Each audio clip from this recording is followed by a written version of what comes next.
Hi guys, मेरा नाम आरजू कमर है। आज प्रैक्टिस करेंगे science previous year questions paper जो BPSC, SSC, railways, state PCS में का जो प्रीवियस ईयर क्वेश्चंस है वो इसमें जितना भी मैं क्वेश्चन किया हूँ सारे 9 to 12th क्लास तक इसमें क्वेश्चंस दिया हुआ है, जिसमें फिजिक्स भी आएगा, केमिस्ट्री भी होगा एंड बायोलॉजी भी होगा। अब चलते हैं सीधा फर्स्ट क्वेश्चन पे। The steam methane reforming, steam methane reforming reforming reforming technique is use to obtain steam. Machine reforming technique का उपयोग किसे प्राप्त करने के लिए किया जाता है, किसे प्राप्त करने के लिए किया जाता है। सबसे पहले ये क्या चीज़ होता है, स्टीम मीथेन रिफॉर्मिंग क्या चीज़ होता है। ये एक इंडस्ट्रियल प्रोसेस है, इंडस्ट्री में काम किया जाता है। एक इंडस्ट्रियल प्रोसेस है जिसमें natural gas mostly methane CH4 को स्टीम के साथ रिएक्ट करके हाइड्रोजन गैस बनाया जाता है। किसके साथ रिएक्ट करके, CH4 को स्टीम के साथ रिएक्ट करके एक हाइड्रोजन गैस बनाई जाती है, जिससे हाइड्रोजन गैस प्रोड्यूस होता है। जैसे कॉमन अगर मैं लूँ यहाँ पे CH4 is equal to methane plus steam क्या होता है, पानी को अगर ज़्यादा तेज़ पे अगर बॉयल करेंगे 100 डिग्री पे वो किस में कन्वर्ट होगा, स्टीम में कन्वर्ट होगा। इसलिए यहाँ पे H2O ये क्या बनेगा, CO2 प्लस H2O, ये H2O रिलीज होगा। और इसी का एक और रिएक्शन होता है जिसमें वाटर गैस शिफ्टेड रिएक्शन होती है। इसी का एक और रिएक्शन होता है वाटर गैस शिफ्टेड रिएक्शन होता है जिसमें क्या होगा, इसमें CO प्लस H2O, इससे क्या बनेगा CO2 बनेगा प्लस H2O रिलीज होगा। ये यूजेस कहाँ कहाँ होगा, इसका यूज़ कहाँ होगा, फर्टिलाइज़र बनाने में, फर्टिलाइज़र इंडस्ट्री में, जिससे अमोनिया बनती है, फर्टिलाइज़र इंडस्ट्री। और कहाँ यूज़ होगा, ऑयल रिफाइनिंग में, ऑयल रिफाइनिंग में। ये इसमें इस प्रोसेस में काफ़ी CO2 इमिशन होता है, CO2 काफ़ी रिलीज होगा। CO2 रिलीज होगा तो इन्वायरमेंटल पोल्यूशन होगा, तो बहुत सारे डिजीज़ कॉजेस हो जाता है। इसीलिए इसे यूज़ करने के लिए, इसे प्रोडक्शन करने के लिए ग्रे हाइड्रोजन यूज़ किया जाता है। इसमें ग्रे हाइड्रोजन, इसका ऑप्शन तो मिल गया करेक्ट ऑप्शन बी। लेकिन ब्राउन हाइड्रोजन किस में यूज़ किया जाता है, इसमें कोल को गैसिफिकेशन करने के बाद जो भी हाइड्रोजन बनेगा उससे किससे किया जाएगा, ब्राउन हाइड्रोजन। इससे CO2 काफ़ी रिलीज होती है, इसलिए ये पॉसिबल नहीं। ग्रीन हाइड्रोजन जो भी नॉन रिन्यूएबल सोर्स से हाइड्रोजन प्रोड्यूस किया जाता है उसको, जैसे वाटर से अगर प्रोड्यूस किया जाए उसे ग्रीन हाइड्रोजन बोला जाएगा। तो इसलिए B option is the correct. मुझे जो पूछा कि स्टीम मीथेन रिफॉर्मिंग किस प्रोसेस से किया जाता है, तो क्या हो जाएगा, इसमें ग्रे हाइड्रोजन हो जाएगा। सेकेंड चलते हैं, standard electrode potential of the three metals ABC is a metal है, और इसका जो वैल्यू दे रखा है ये दे रखा है, रिड्यूसिंग पावर ऑफ दिस, इसी मेटल का रिड्यूसिंग पावर बताना है मुझे। सिंपल एक कंसेप्ट होता है, पीछे जो क्वेश्चन बनाया वो सारे 11th क्लास का हाइड्रोजन चैप्टर का क्वेश्चन, ये भी 11th क्लास का है। इसमें तुम्हें सिंपल याद रखना है कि रिड्यूसिंग पावर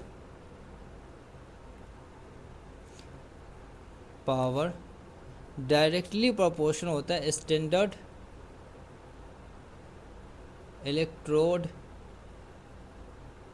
पोटेंशियल का। मोर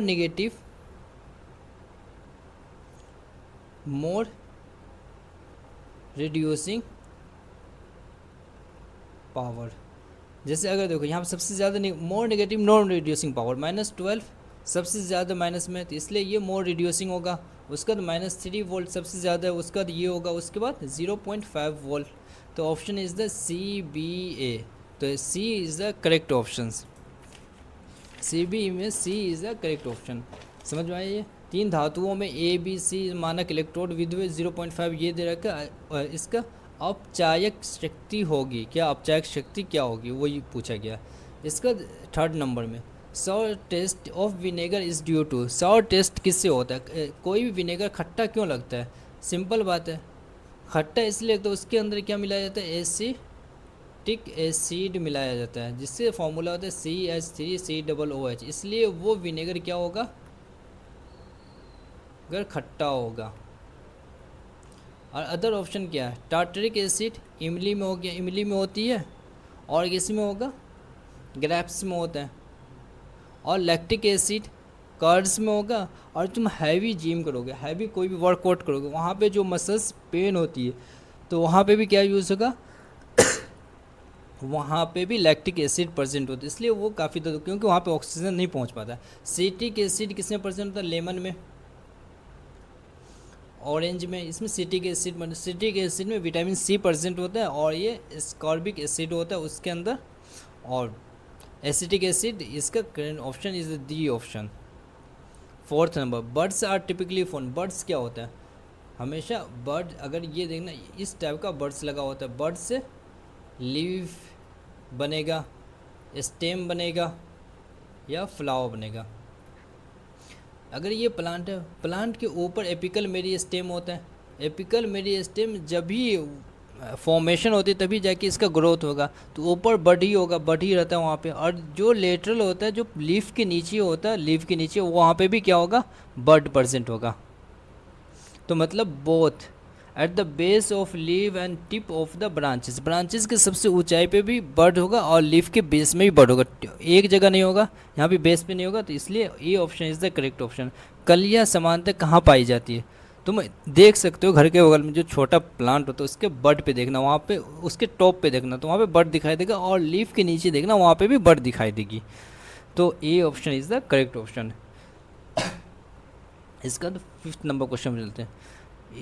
Ishihara test is related with, Ishihara test किसको बोलेंगे, आप बताएंगे। इशिहारा टेस्ट, इशिहारा टेस्ट होता है कलर ब्लाइंडनेस चेक करने के लिए। इशिहारा टेस्ट में क्या होता है, अगर ये एक रंग का कलर है, सपोज दैट ये कोई एक रंग का कलर है यहाँ पे, इसे मुझे टेस्ट करना है, क्या चीज़ टेस्ट करना है, यहाँ पे सपोज दैट मैंने एक कलर ब्लाइंडनेस टेस्ट करना है, यहाँ पे एक ए लिख दिया।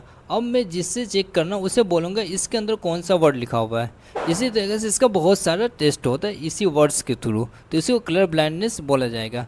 इसका तो बॉन्ड टेस्ट हो जाएगा। बॉन्ड टेस्ट किसको बोलेंगे, इसमें डेक्सासीन का प्रयोग किया जाता है, डेक्सासीन का प्रयोग किया जाता है। और उसके बाद आईक्यू टेस्ट, आईक्यू टेस्ट में किसका प्रयोग किया जाता है, आईक्यू टेस्ट वैक्सलर टेस्ट होता है, इसमें वैक्सलर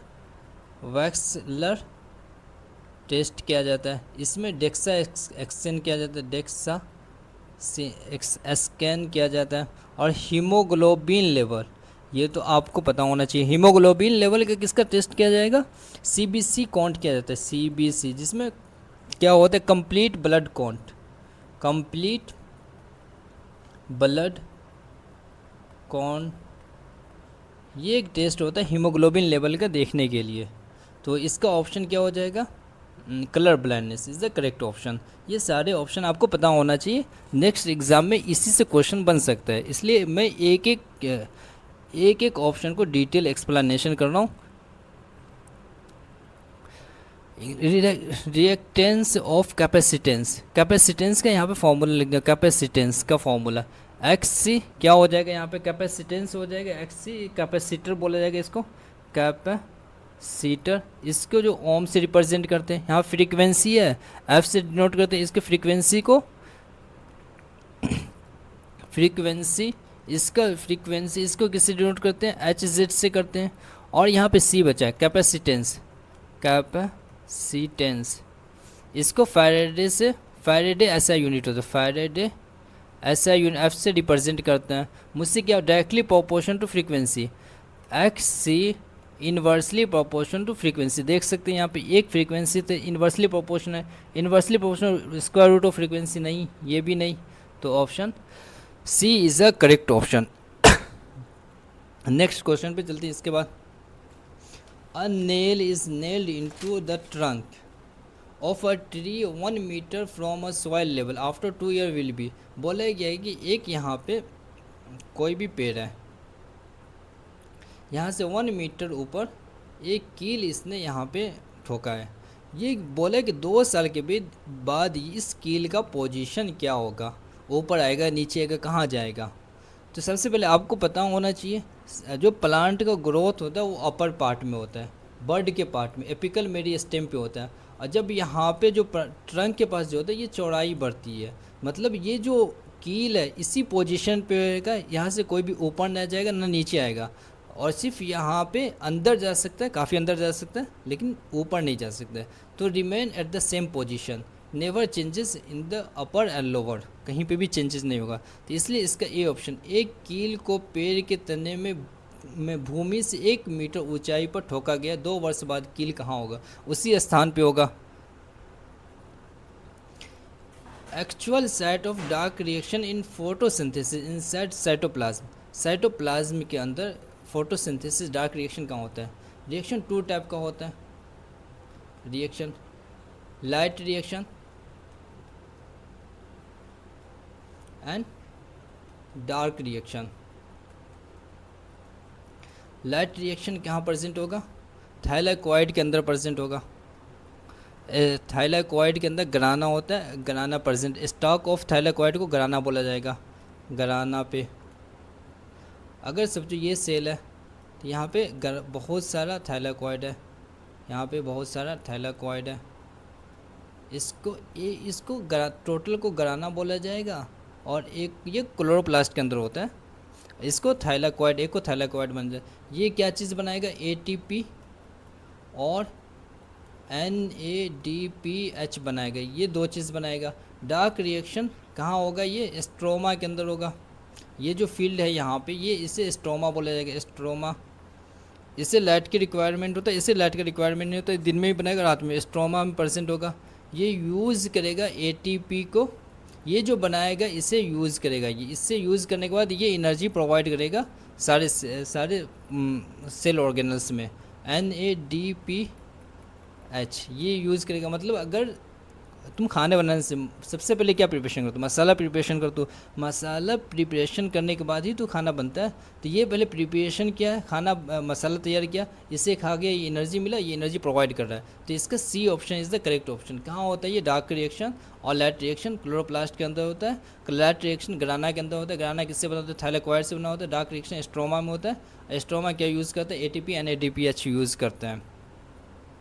Catalyst used in the hydrogenation of a vegetable oils in the वनस्पति घीस। हाइड्रोजिनेशन किसको बोलेंगे? वेजिटेबल ऑयल्स, ये अनसेचुरेटेड होता है, इसके अंदर डबल बॉन्ड मेम्ब्रेन भी प्रेजेंट हाइड्रोकार्बन होता है, इसके अंदर डबल मेम्ब्रेन बॉन्ड होता है, अनसेचुरेटेड फैट होता है। जब ऑयल, इस ऑयल में हाइड्रोजन गैस पास होती है, वेजिटेबल ऑयल में हाइड्रोजन गैस पास होती है, क्या जाता है तो वो क्या वजह सेचुरेटेड फैट बन जाते हैं, पास क्या जाता है वो सेचुरेटेड, इसमें डबल मेम्ब्रेन बॉन्ड नहीं होता, सिंगल मेम्ब्रेन बॉन्ड होता है। सेचुरेटेड घी बनता है, वंस जिसको वनस्पति घी बोलते हैं, सेचुरेटेड बनता है। इसमें जो यूज़ होता है कैटलिस्ट, निकेल यूज़ होता है, निकेल कैटलिस्ट यूज़ होता है। निकेल किसी भी रिएक्शन को फास्ट करता है। अगर कोई रिएक्शन हो रहा है बहुत स्लो हो रहा है, उसके ऊपर कैटलिस्ट यूज़ कर दो, तो कैटलिस्ट यूज़ करने को उसके रिएक्शन काफ़ी गुना ज़्यादा इंक्रीज़ कर देता है, इसलिए निकेल का यूज़ करता है। जैसे अगर फर्स्ट वाले में जो था स्टीम वाले में, वहाँ पे भी जो रिएक्शन हो रहा था वहाँ पे भी निकेल यूज़ किया गया था, तभी तो मीथेन को 110 डिग्री से 700 से 1100 डिग्री तक टेम्परेचर को हाई किया जाता था वहाँ पे। तो इसलिए option C is the correct option. आगे English, which of the following is not an electrophile. Electrophile electron loving होते हैं जिसमें इलेक्ट्रॉन डेफिशिएंसी होती है, इलेक्ट्रॉन कमी होती है, डेफिशिएंसी होती है, उसको इलेक्ट्रोफाइल बोला जाता है। इसमें बोला गया नोट, कौन सा नहीं है? हाइड्रोजन के अंदर भी ऑक्टेट पूरा नहीं होता, ये भी इलेक्ट्रॉन डेफिशिएंसी। बोरॉन के अंदर 6 होता है, ये भी इलेक्ट्रॉन डेफिशिएंसी है। सोडियम इलेक्ट्रॉन डेफिशिएंसी नहीं होती है, ये ऑक्टेट अपना कंप्लीट करता है, इसके पास इलेक्ट्रॉन की कमी नहीं होती है। तो इसलिए इसका option C is the, sodium के पास Na+ के, इसके पास इलेक्ट्रॉन की कमी नहीं होती है, इसलिए option C is the correct option. अब इसके पास 12th number questions. If two liquid A and B to form of ideal solution, दो द्रव ए और बी को आदर्श विलय बनाने के लिए क्या करना पड़ेगा, आदर्श विलय बनाने के लिए मुझे क्या करना पड़ेगा, entropy of mixing must be zero, नहीं, इंट्रोपी डेल एस रिप्रेजेंट ये ग्रेटर देन ज़ीरो का तभी जाके ये आइडियल सॉल्यूशन बनेगा। Free energy mixing must be zero, free energy जो होता है वो मिक्सिंग मस्ट बी ज़ीरो का नहीं, free energy greater than zero होना चाहिए। But enthalpy the must be zero, where is the enthalpy mixing should be zero, del h should be zero। तो enthalpy किसको बोलेंगे, enthalpy किसको बोला जाएगा, enthalpy किसी भी सिस्टम की टोटल एनर्जी को रिप्रेजेंट करता है। अगर ये एक सिस्टम है, इसके अंदर जो टोटल एनर्जी होगा इसको जो रिप्रेजेंट करता है इसको enthalpy बोला जाएगा। बट कांस्टेंट प्रेशर होना चाहिए। तो इसका जो option H is equal to U internal energy plus PV, ये इंटरनल एनर्जी बोला जाएगा। तो इसी का ऑप्शन हो जाएगा। जैसे इंथाल्पी, जैसे अगर मैं यहाँ पे लूँ तो C option is the correct. Enthalpy जो होता है मिक्सिंग के वक्त में न तो हीट एब्जॉर्ब करेगा न हीट रिलीज़ करेगा, इसका मतलब ऑप्शन C सही है। और वॉल्यूम ऑफ मिक्सिंग, इसमें वॉल्यूम ऑफ मिक्सिंग तभी वॉल्यूम ऑफ मिक्सिंग के बाद टोटल वॉल्यूम चेंज नहीं होता है। अगर आइडियल सॉल्यूशन कर दिया तो वो वॉल्यूम के बाद कोई भी उसमें वॉल्यूम चेंज नहीं होता, मिक्सिंग के बाद कोई वॉल्यूम चेंज नहीं होता है।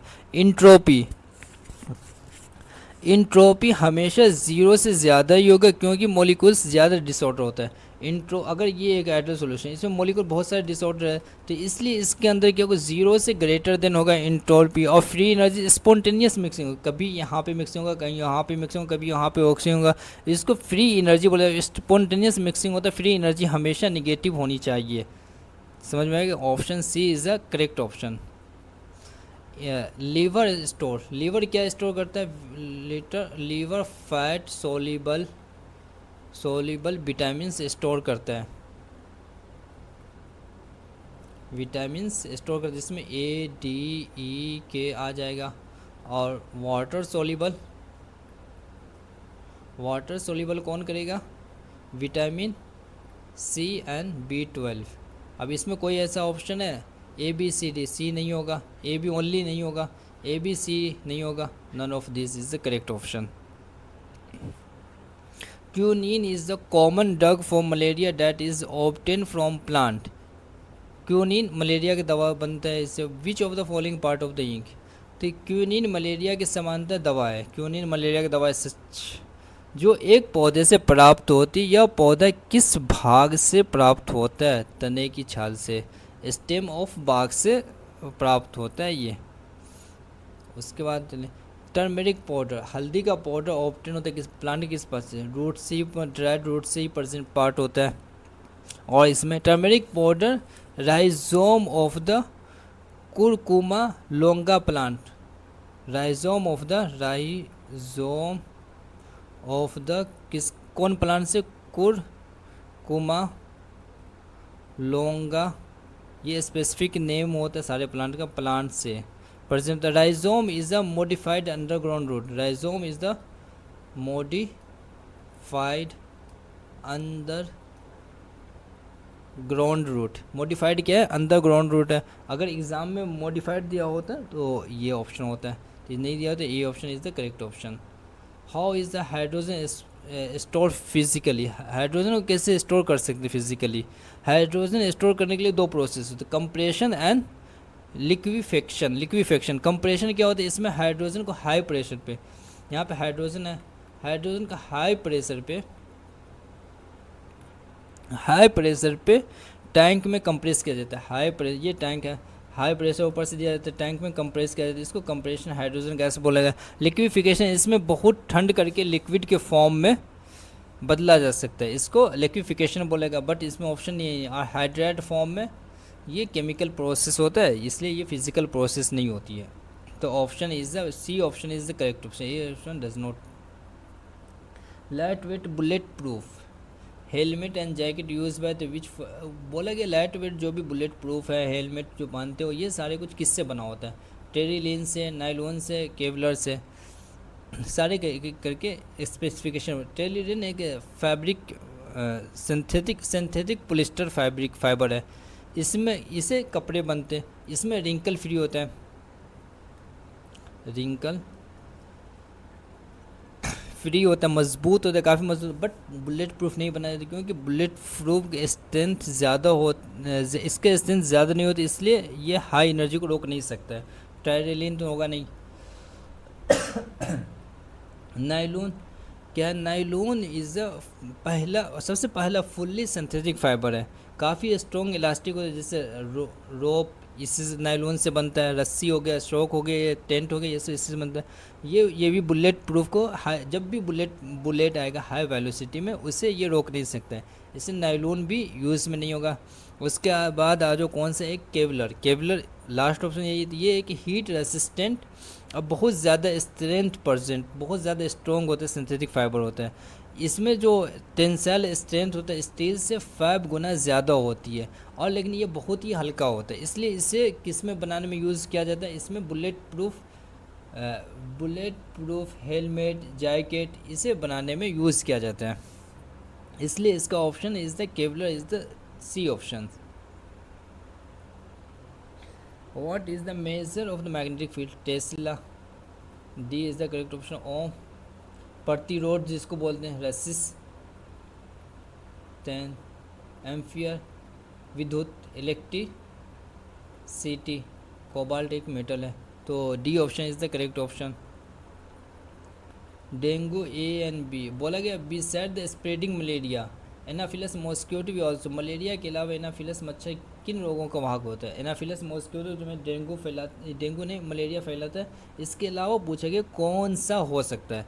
डेंगू किससे होता है? डेंगू किस मॉस्किटो से होता है? एजिप्टी मॉस्किटो से। कौन सा? एजिप्टी